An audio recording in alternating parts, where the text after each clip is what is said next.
Hey, salut la Footpack Family, j'espère que vous allez bien. Aujourd'hui, on va parler de la Puma Future NetFit 18.1. Mais avant de commencer, vous le savez, abonnez-vous à notre chaîne.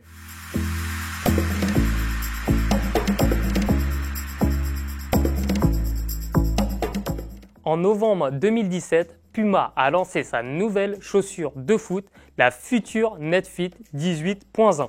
Comme vous pouvez le voir, cette chaussure a une coupe racée qui rappelle l'EvoSpeed. C'est normal, elle remplace numériquement cette chaussure tandis que la Puma EvoPower disparaît de la collection de chaussures Puma. Pour revenir à la Future 18.1 NetFit, le NetFit fait référence à un nouveau système de lassage qu'on avait pu découvrir sur différentes chaussures lancées un peu plus tôt chez Puma, notamment la Ignite de Running qui a été l'une des premières chaussures à développer cette technologie, mais on a également la chaussure de futsal Ignite 365 NetFit que l'on vous avait présenté lors du tournoi Who's the Loudest de Puma en avril 2017. Alors concrètement, en quoi consiste le NetFit? Le NetFit, c'est un filet qui a été installé sur toute la partie avant de la chaussure.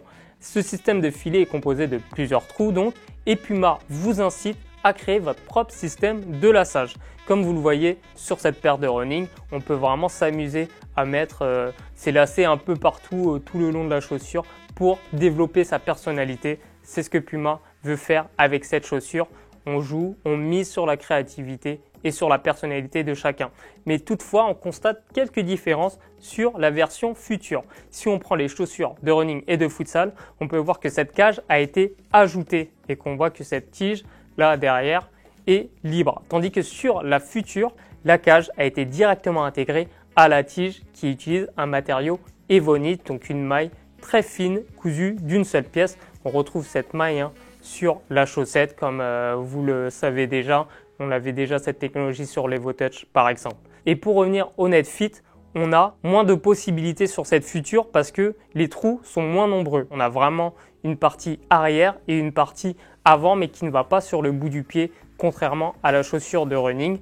Mais bon, ça permet quand même d'être très créatif comme vous le voyez sur cette paire. Et pour les pieds forts, si vous n'avez pas besoin de lacets, vous n'êtes pas obligé de le faire. Vous voyez, les lacets peuvent s'enlever très facilement. Donc Puma ne vous force pas à le faire, mais nous, on vous le conseille quand même pour une meilleure stabilité sur les terrains. Voilà, vous pouvez vraiment faire tout ce que vous voulez au niveau des créations. Vous pouvez partir d'ici, revenir, les croiser, les entremêler. Voilà, vous avez énormément de possibilités. Et au niveau des autres technologies, on va quand même noter la présence d'une nouvelle semelle, Rapid Agility qui utilise le matériau Pebask que vous connaissez désormais par cœur. Elle est un peu moins souple que la Vigor, étonnamment, et un peu moins souple également que la Puma One, mais ça reste quand même d'un très bon niveau. Et comme vous le voyez, on a une combinaison de crampons coniques et de lamelles pour permettre une bonne accroche sur les terrains naturels ou synthétiques.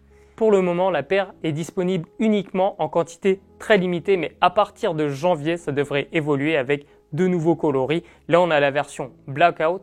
On sait que Antoine Griezmann a joué avec une nouvelle version noir et jaune, donc le filet est jaune, le filet NetFit est jaune, mais d'autres coloris suivront au cours de l'année 2018. Ne vous inquiétez pas. Voilà pour la présentation de la Puma Future NetFit 18.1. Si vous avez des questions, n'hésitez pas à les poser dans les commentaires. Et moi, je vous retrouve très prochainement pour d'autres vidéos sur Footpack. À très vite.